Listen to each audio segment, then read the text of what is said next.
All right, guys, so a lot of racing videos and not a whole lot of maintenance videos or mechanics videos. So today we actually got a 2025 Rancher 420 in. We're gonna do the first oil change on it.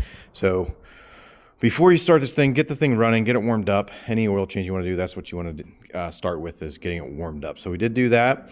And then on these Hondas, it's a little different from the Rancher 350s that we have a couple videos on, is this plastic piece. So it's just one big piece. They're kind of screwed together right here. Some clips underneath it. So it's all one big piece that comes off. So it kind of hides all this crap. But they just push in. You got one here, got one here. They go down in here. So basically just pop it off and pull the whole thing up out. Yeah, so that'll give you room to actually get in here.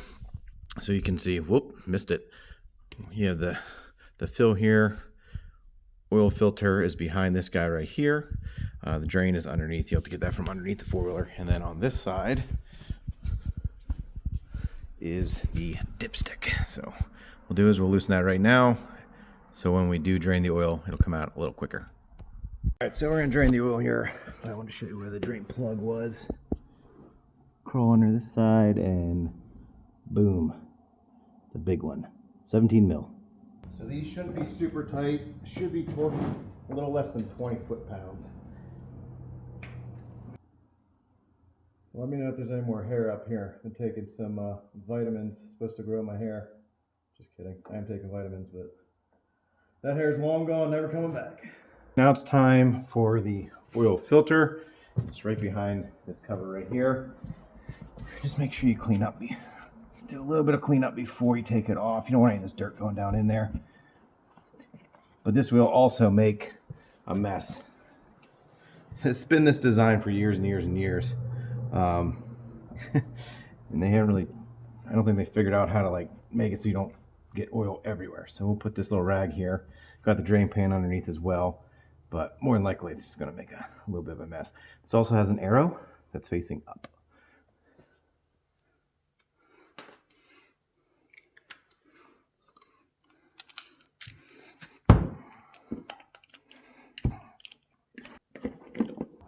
All three of those bolts are the same size, so now you should just be able to pull this out. Now there is an O-ring on this, so it's going to get replaced. There you go. See, it just dumped oil everywhere. What a weird design.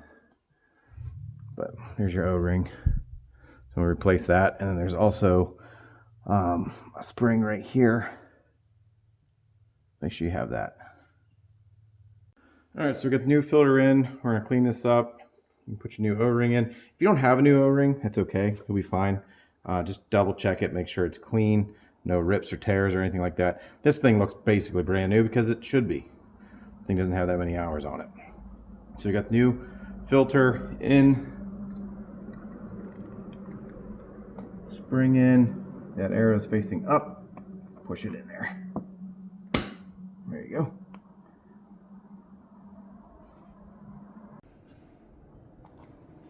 All these bolts are the same size. Just put them back in and just snug them. These things do not, they're small threads. So they do not need to be super, super tight. Just snug them up.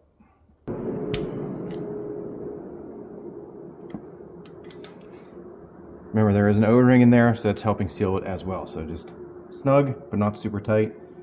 I'm about to clean this out. Oh, it's so nasty. We have the oil filter in. Now we're going to put the drain plug. Now this thing actually has a washer on, as you can see. Honda recommends replacing these. This thing's basically in perfect shape. So just double check it, make sure it's in good shape. If it starts leaking and stuff, that's when you should probably get a new one. But this one's fine. Now it's time to add some oil.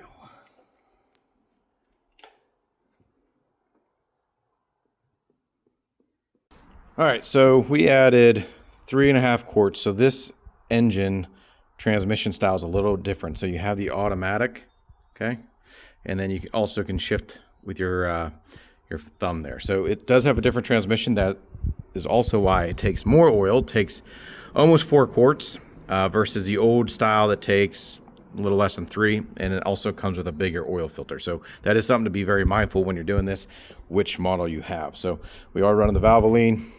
We got 4 quarts. We got 3.5 in it. We're gonna run the thing, warm it up, and then check the dipstick, and should be pretty close to where we need to be. Okay, so Honda's pretty cool with these. So a lot of the Ranchers are the same way. So once they have this light, you have the wrench on, not the light. But once you do the service, you need to reset that. So this is how you do it. You shut this off. This button right here, you want to hold it. Turn it back on.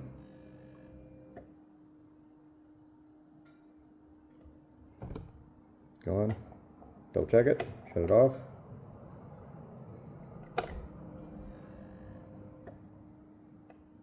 See if she's there. We're good.